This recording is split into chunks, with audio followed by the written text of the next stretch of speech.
오늘 말씀 제목은 은혜를 베풀려 하심이라는 제목입니다.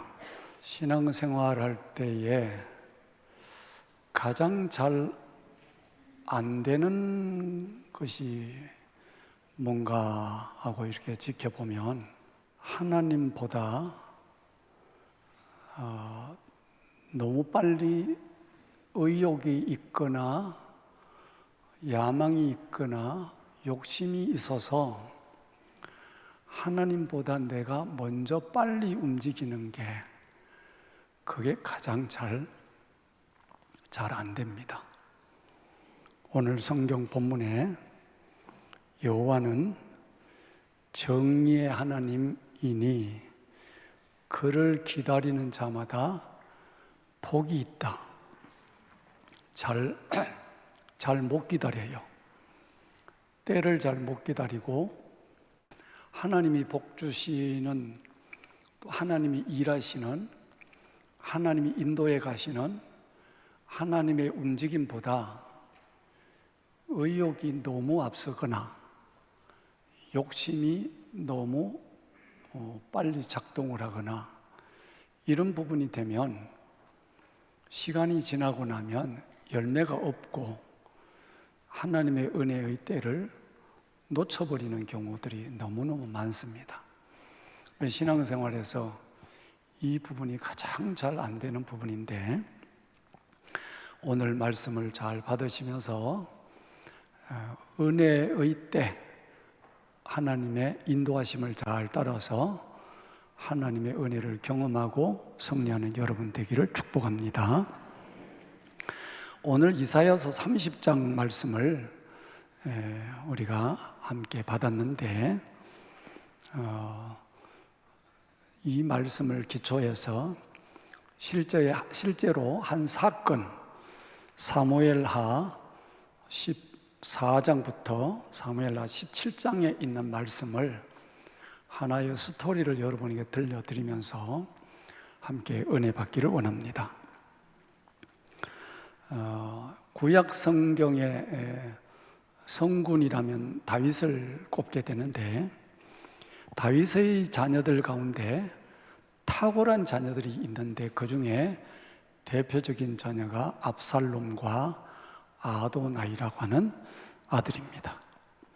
또 그 중에 이 두 사람 중에 더 탁월한 자녀가 압살롬인데, 이 압살롬을 성경 사무엘하 14장 25절은 이렇게 기록하고 있습니다. 아름다움으로 크게 칭찬받는 자니 그는 발바닥에서 정수리까지 흠이 없음이라. 아름다움으로 사람들이 막 칭찬을 하는데,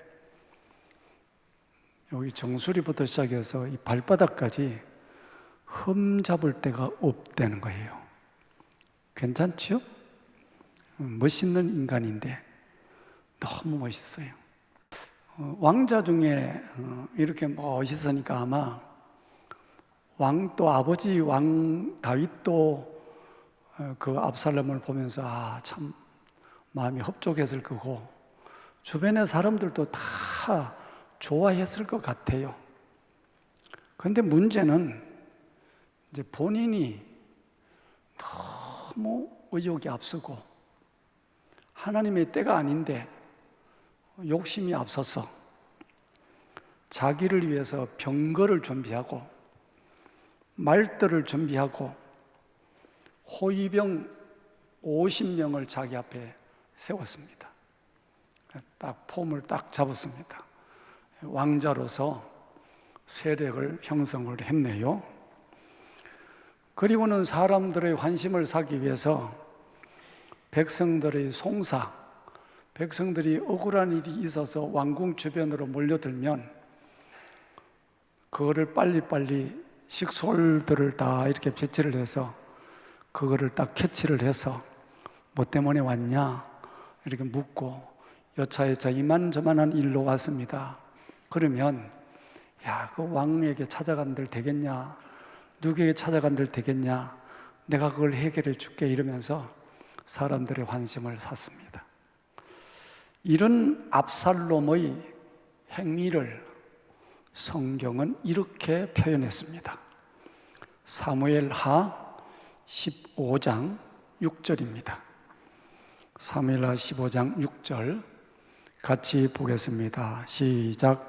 이스라엘 무리 중에 왕께 재판을 청하러 오는 자들마다 압살롬의 행함이 이와 같아서 이스라엘 사람의 마음을 압살롬이 훔치니라. 그러니까 마음들이 다 압살롬에게로 이렇게 향했다는 뜻인데, 그런데 성경의 표현을 보면 세상은 이렇게 하든지 저렇게 하든지 뭐 지지율 높여서 그러면 뭐 사람들이 와 이렇게 하고, 세상은 성자들의 역사관이 많으니까 그걸 뭐 아무튼 권력을 잡고 보면 뭐 그 사람들 중심으로 뭐 역사를 써내려가고 언론도 그렇게 따라가고 세상은 다 그렇게 돼 있지만, 성경은 사람 중심의 역사를 기록하고 있는 게 아닙니다. 히스토리, 그분의 이야기입니다. 그분이 이거를 어떻게 보셨느냐, 그분이 이것을 어떻게 판단하셨느냐를 보는 겁니다. 그래서 성경의 표현이 중요한데, 압살롬을 가리켜서 이스라엘 사람의 마음을 압살롬이 훔치니라, 이 부분에 대해서 이 표현이 뭐냐, 압살롬의 의도가 하나님 보시기에 좋지 않다는 겁니다. 저 마음은 욕심이다, 저거는 야망이다. 사람들은 압살롬을 보면서 환호성을 지르고 와 이런지는 모르지만 하나님 보실 때는 아닌데, 그 표현이 압살롬이 사람들의 마음을 훔쳤다라고 성경은 기록하고 있습니다.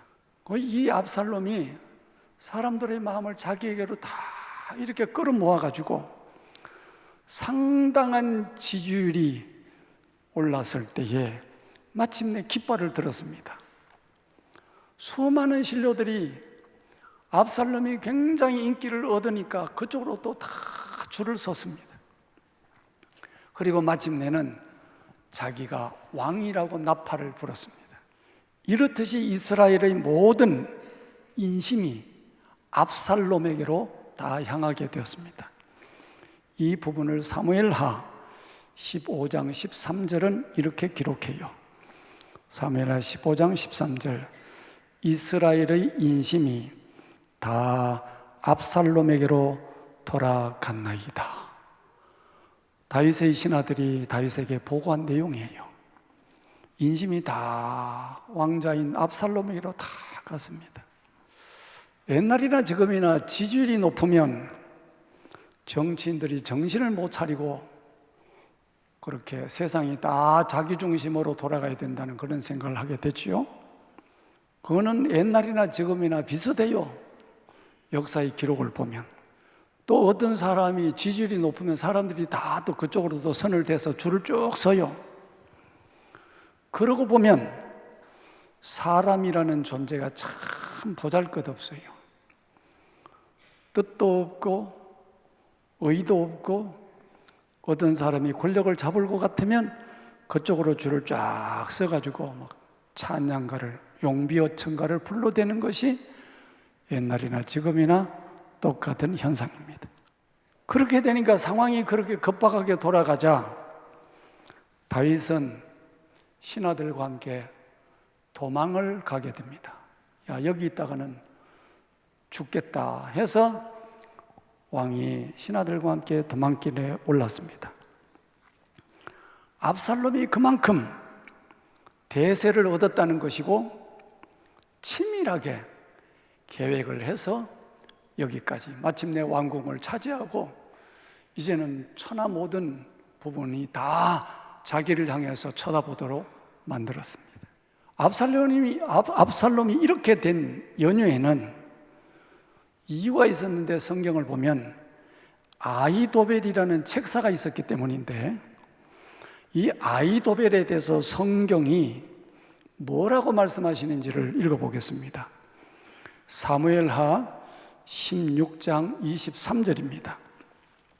사무엘하 16장 23절 시작. 그때의 아이도벨이 베푸는 계략은 사람이 하나님께 물어서 받은 말씀과 같은 것이라.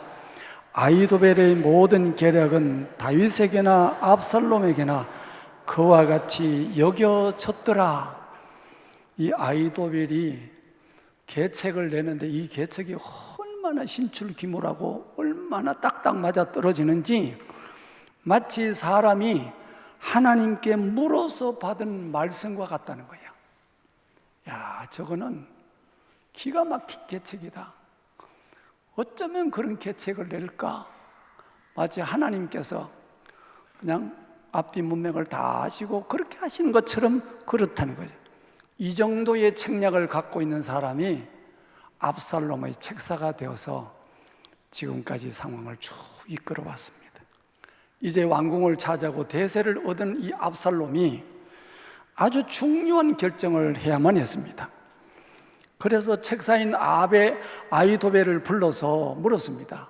자, 이제 왕궁도 차지했고 왕은 도망을 갔고 이제 모든 사람들이 나를 딱 쳐다보게 되고 이제는 거사가 성공을 했는데 이제는 어떻게 하면 되겠냐고 이렇게 물으니까 아이도벨이 이렇게 말합니다.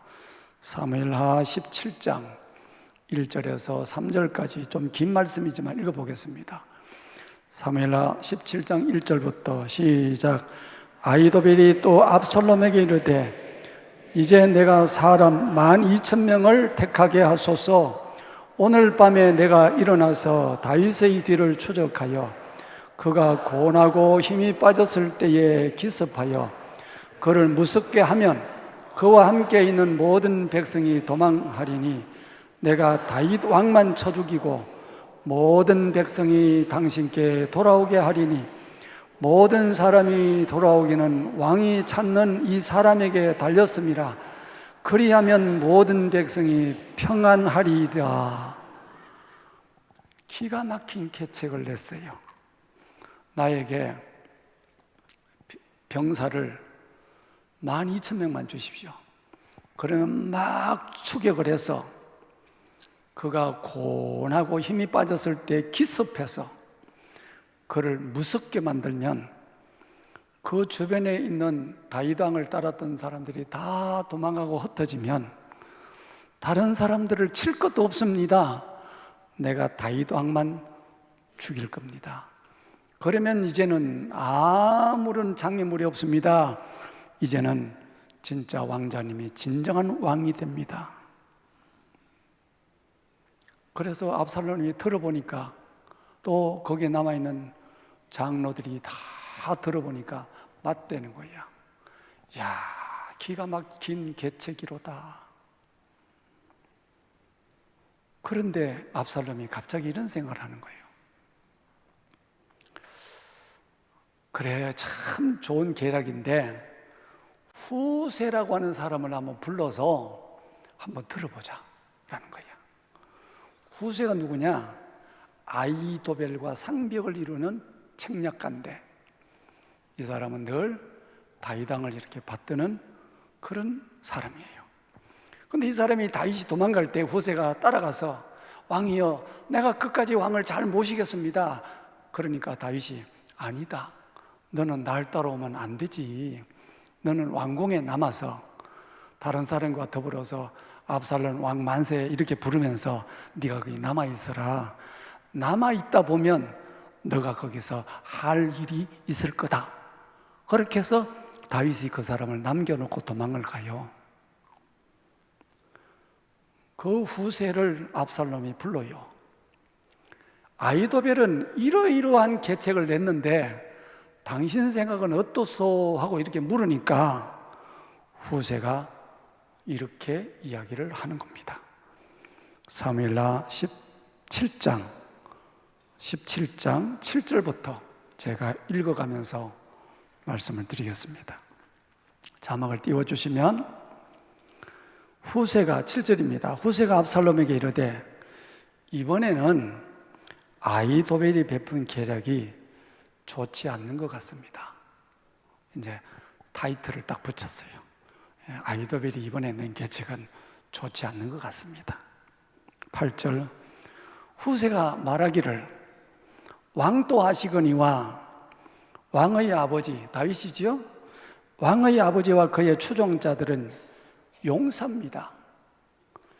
그들은 들에 있는 곰이 새끼를 빼앗긴 것 같이 격분해 있을 겁니다. 지금 왕의 부친은 전쟁에 익숙한 사람인 적, 그것도 말이 맞는 말이죠. 왕의 부친은 전쟁에 익숙한 분입니다. 그렇기 때문에 지금 현재 상황에서 백성들과 함께 자지 않을 겁니다. 지금 그가 어느 굴에나 어느 곳에 숨어 있으리니 혹 무리 중에 몇이 먼저 엎드러지면, 만약에 추격했다가 몇이 먼저 엎드러졌다는 말은 추격했다가 조금이라도 패했다면, 추격군이 패했다면 그 소문이 쭉 퍼질 건 아닙니까? 그러면 듣는 자가 말하기를 압살롬을 따르는 자 가운데서 패함을 당하였다 할 것 아닙니까? 비록 그가 사자 같은 마음을 가진 용사의 아들일지라도 낙담하리니 이는 이스라엘 무리가 왕의 아버지는 영웅이고 그의 추종자들도 용사인 줄 압니다. 그러면서 11절에 나는 이렇게 계략을 세웠나이다 하고 자기 계략을 이야기해요. 지금 추격할 일이 아니고 천하 모든 민심을 다 얻은 후에, 그러면 나중에 다윗이 어디에 도망가 있든지 숨어 있든지 그 지역에서 오히려 왕을 잡아가라 이렇게 내놓을 겁니다. 그때까지 기다리는 것이 좋겠습니다. 그렇게 계책을 내놨어요.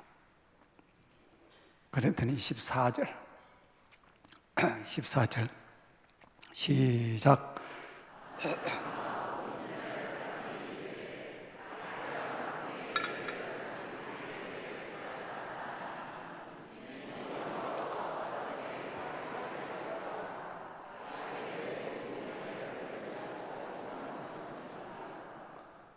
(14절이) 중요해요. 압살롬과 온 이스라엘 사람들이 이르되, 참 후세의 계략이 아히도벨의 계략보다 낫다는 거야. 그 다음에 말씀 가운데 인원이 중요해요. 인원. 여호와께서 압살롬에게 화를 내리려 하사 아히도벨의 좋은 계략을, 압살롬 입장에서는 지금 아히도벨의 계략을 따라야 되는 거야. 그런데 아히도벨의 계략을 따르지 않고 후세의 계략을 채택하도록 하나님께서 그렇게 압살롬을 따르는 사람들에게 후세의 계략이 더 좋아 보이도록 하나님이 그렇게 하셨다는 거예요. 자, 아히도벨의 계략을 물리치고 후세의 계략을 받아들인 이 결정을 누가 해요? 현장에서는 지금 압살롬이 하는 거예요. 그래, 너의 계략이 아히도벨의 계략보다 낫네. 그렇게 압살롬이 결정을 하는데, 그런데 실제적으로 누가 결정했다는 거예요? 하나님이 결정하셨다는 거야. 하나님이 그렇게 결정하셨다. 압살롬이 결정하는 것 같은데 그런 결정을 하도록 만드신 분이 하나님이시라는 겁니다. 제가 어느 유튜브를 보다 보니까 어느 일타 강사가 재미있는 표현을 이렇게 하더라고요. 인생은 B와 D 사이에 있는 C입니다. 그러더라고. 인생은 B와 D 사이에 있는 C입니다. B가 뭐냐? birth, 태어났다는 거죠. 태어나서 D, death, 죽는다는 거지. 그 사이에 C가 뭐야? 초이스. 그러니까 태어나서부터 죽을 때까지 늘 우리는 초이스 한다는 거야. 선택한다는 거야. 늘 그렇게 선택하는데 그 선택이 은혜의 선택이라야 된다는 거야. 그게 우리가 말이요. 그러니까 하나님께서 어떤 사람에게 복을 주시고자 한다면 항상 복을 선택하게 하시는 거야. 하나님께서 어떤 사람에게 징계를 하시기로 결정하신다면 꼭 망할 것을 선택하게 하신다는 겁니다. 머리 좋다고 잘 되는 게 아니에요. 공부만 잘한다고 그런 게 아니에요. 잘났다고 잘 되는 게 아니에요. 예쁘다고 잘 되는 게 아니에요. 하나님이 은혜를 베풀어 주셔야 은혜를 선택할 줄 알아야 된다는 거예요. 머리 좋으면 될 것 같지만 머리 좋은 사람들은 자기 꾀에 자기가 속아서 퍽 넘어지는 게 그게 세상의 다반사예요. 그래서 신명기 30장 19절은 이렇게 기록합니다. 신명기 30장 19절 시작. 내가 오늘날 천지를 불러서 너희에게 증거를 삼노라. 내가 생명과 사망과 복과 저주를 내 앞에 두었은즉 너와 내 자손이 살기 위하여 생명을 택하고, 살기 위해서 생명을 택해야 되는데 그 생명을 택하는 능력이 뭐냐? 그 초이스하는 게 하나님의 은혜라는 거야. 자기 나름대로는 좋은 것을 택했다고 했는데 보니까 나중에 봤더니 그게 좋은 게 아니라는 거야. 그러니까 하나님이 좋은 것을 선택할 수 있는 눈을 열어주시고 하나님이 좋은 것을 선택할 수 있도록 해주시는 게 그게 뭐냐? 그게 은혜라는 거예요. 은혜. 그러니까 사람이 은혜로 살아야 되지 자기 잘난 것으로 살아서는 안 된다는 겁니다. 하나님께서 여러분에게 은혜를 베풀어 주시기를 축복해요. 은혜 주셔야 됩니다. 자기가 뭐 굉장히 잘났다고 교만하고 이렇게 설치지만 그런다고 되는 게 아니라는 거예요. 하나님이 은혜 주셔야 된다. 그는 살기 위하여 생명을 택하려면 어떻게 해야 되느냐? 19절 다음에 20절에 처방을 딱 이야기해 놨어요. 신명기 30장 20절 시작. 내 하나님 여호와를 사랑하고 그의 말씀을 청종하며 그를 의지하라. 그는 내 생명의 내 장수이시니 여호와께서 내 조상 아브라함과 이삭과 야곱에게 주리라고 맹세하신 땅에 내가 거주하리라. 그러니까 사람이 욕심을 낸다고 사람이 되는 게 아니라는 거예요. 선택을 잘 해야 된다. 지금 좋아 보이고 지금 이익이 된다고 해서 잘 택한 게 아니라는 거예요. 지금 막 욕심을 내가지고 뭐 자기 지금 당장 이익을 보는 게 그게 좋은 게 아니라는 거예요. 지금 좋아 보이고 잘 된다고 생각해서 선택한 것 때문에 망한 사람이 다음에 큰 복을 받아야 되는데 그걸 걷어찬 사람이 한둘이가 아니에요. 그래서 사람은 욕심으로 야망으로 그렇게 살 일이 아니고 항상 하나님을 사랑하고 그 말씀을 청종하고 하나님을 의지하면 하나님이 눈 열어주시고 귀 열어주시고 은혜를 선택할 수 있도록 하나님이 역사해 주신다는 겁니다. 압살롬이 그렇게 좋은 환경을 만들어 놓고도 결국은 망했는데 제 명대로 살지도 못하고 중간에 낙과해버린 과일처럼 된 이유가 뭐냐? 하나님께서 최종적으로 결제하시기를 아니야, 너는 의욕이 넘쳤어. 내 때가 되지도 않았는데 너가 먼저 그렇게 푸닥닥 했다는 겁니다. 먼저 의욕이 너무 넘쳤어. 너무 욕심이야. 그건 너의 야욕일 뿐이야. 아니야. 그래서 성경에는 모든 것을 때를 따라 일하라 그랬어요. 하나님의 때가 온다. 때에 따라서 해야 되는 겁니다. 여러분, 솔직히 우리 한국교회가 80년대, 90년대를 지나면서 한국교회가 굉장히 얼핏 보면 굉장히 성장했다는 거예요. 그런데 사람만 드립다 많이 끌어모았지 하나님을 진실하게 섬기는 부분을 놓쳐가지고 오늘날 수많은 후과를 치르고 있는 겁니다. 뭐든지 다 하나님의 때를 따라서 차곡차곡 성장해야 됩니다. 차곡차곡 자라야 됩니다. 마치 어리석은 사람이 왜 우리 논에는 이렇게 벼가 빨리 올라오지 않을까 해서 가서 그를 심지를 뽑아 올리는 거랑 똑같아. 쭉쭉 뽑아 올려놓고 어이구 다른 밭보다 먼저 올라왔네. 시간 지나고 보니까 뽀쩍 말라서 다 죽어버려. 그거 안 되는 거다. 하나님을 향해서 바른 자세,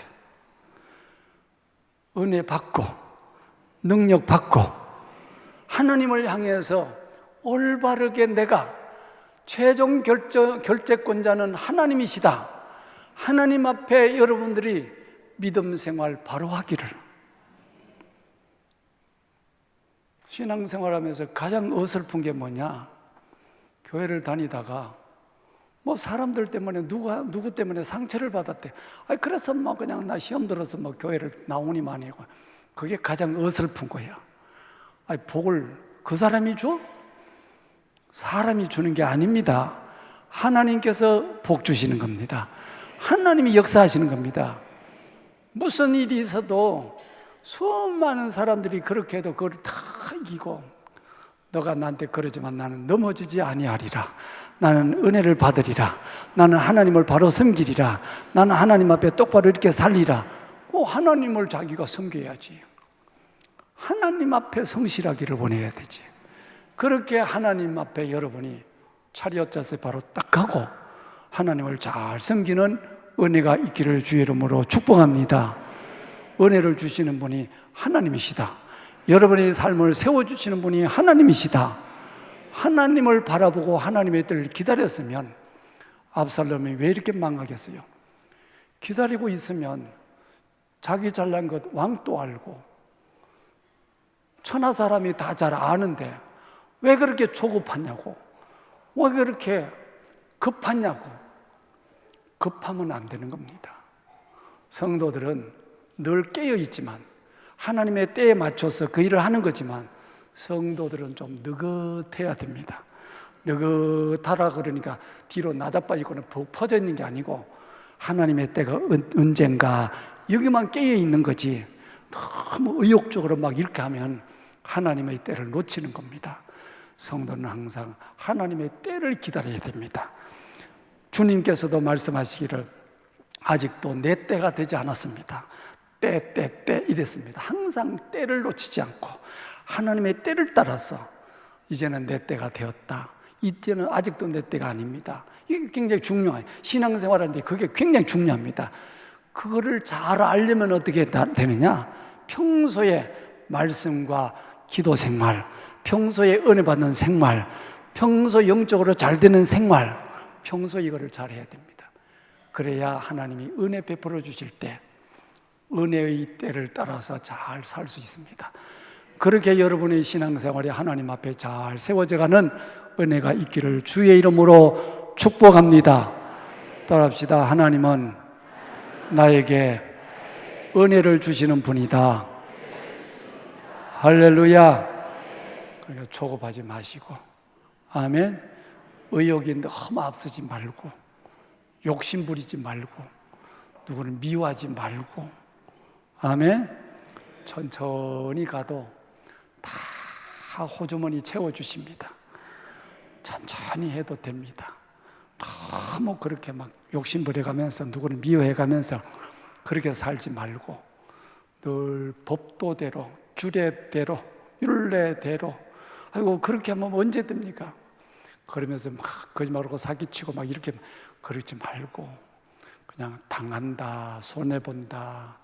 그러나 하나님이 아시겠지 이렇게 생각하고 하나님이 아시겠지. 아멘. 저 사람은 몰라도, 사람들은 몰라도 하나님은 아시지. 하나님은 아시지. 나를 올려주신 분이 하나님이시잖아. 하나님은 아시지. 이렇게 살아야 된다. 늘 그렇게 주 앞에서 성실한 여러분 되기를 주의 이름으로 축복합니다.